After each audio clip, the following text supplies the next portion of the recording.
I think it's giving kind of Wendy Wonka, right?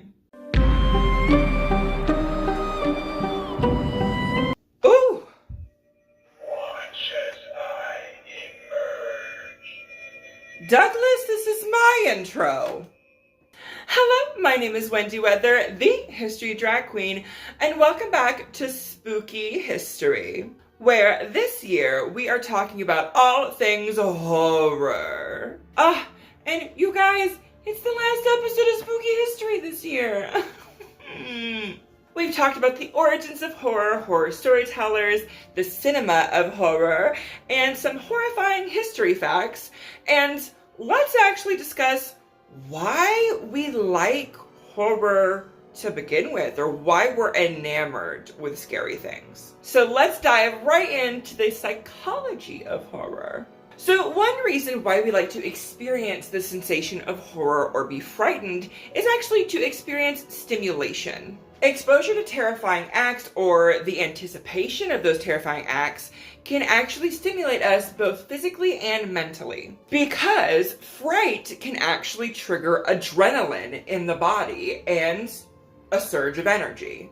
And some people become addicted to that experience. As well as some horror experiences and things are novel experiences, which means we get to experience something we really don't experience in the real world, like, say, a zombie apocalypse, or something of that nature, where we don't get to experience in the world, but we want to satisfy that curiosity of it, and we can kind of learn by ingesting that media about it. From research, in order to gain kind of an enjoyable experience from horror, you actually have to have what's called a psychological protective frame, and distinctively, there are 3 of those. The first one is we have to believe that we are physically safe. Say, for example, you're watching a horror movie with like a demon on it. Well, you have to believe that that's in a movie, I'm fine, we're cool, it's not in my atmosphere, it's on a TV show, we're good. That way, we can actually enjoy the horror media we're ingesting, be it a movie or cinematic experience or reading a book. The second protective frame someone could have is actually psychological detachment, which is that one who is ingesting horror media can actually detach themselves from the subject or the thing that is occurring.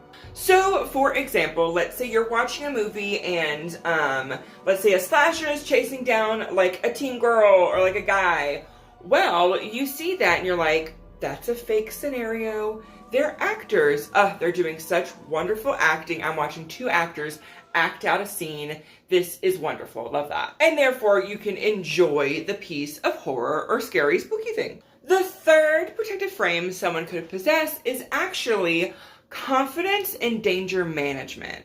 So, for example, let's say you and your friends are visiting like a haunted house, and a very realistic, like, zombie or like entity is trying to, get you because you're in a haunted house. 1, you're pretty confident you can just outrun this little, scare actor. And 2, you can actually, evaluate your surroundings if this is an actual dangerous situation. And you possess the confidence to overcome the situation that is arisen or could happen. Now that we've discussed kind of why we like horror, as it gives us experiences that we can feel and also feel adrenaline, as well as learn things from, and we've discussed kind of we may or may not have certain protective frames or traits that help us do that. But did you know age and gender, which we don't really subscribe to the binary in this house, just so you know, can actually have attributing factors to how we experience horror. Studies show that younger people tend to like the horror and spooky and scary genre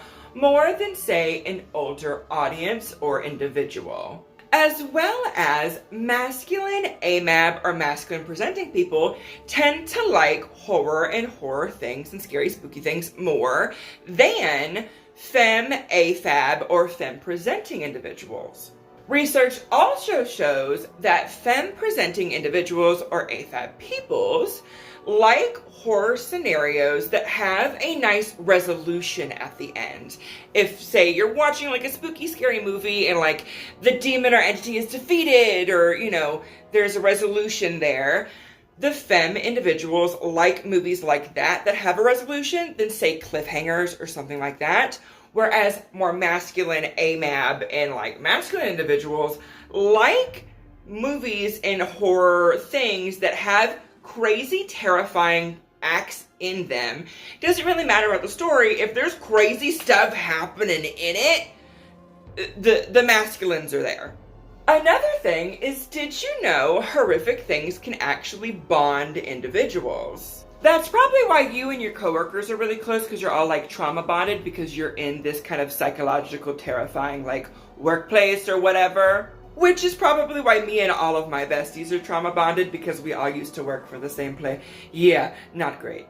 But anywho, it could actually help people bond and even fall in love. Because when you co-experience something, you actually are able to work through it together as well as grow closer as people. That's why in some horror movies, there's like a storyline or like a B plot of like, oh, the main girl falls in love with the main guy because they're in this situation.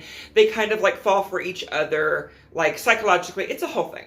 Lastly, did you know there are 3 types of horror fans? Number 1 is, not surprisingly, the adrenaline junkie. They get a high or kind of a floating experience of, you know, ingesting a horror media. The second type of horror fan is what's called a white knuckler or a learner. They're usually going through the experience in order to learn something or to have an experience to put in their catalog of like, okay, this is what you do if this occurs. And lastly, hopefully not to read some of you, the third type of horror fan or spooky fan is called a dark coper, which is when an individual uses horror or dark themes to get through existential emotional states like anxiety, fear, or even trauma experiences and work those out by ingesting that media. And basically you're using it as a form of therapy because, you know, trauma. And research shows that actually is kind of the largest group of horror fans are people who are using those horror movies and dark themes to kind of work out their own personal issues and things like that. Which horror fan are you? Put in the comments below. And with that, that is the end of spooky history this year. I know, it's upsetting. But I had an absolute blast filming these this year. Oh my goodness, I loved it. And I'm really, really happy you guys seem to love it as well.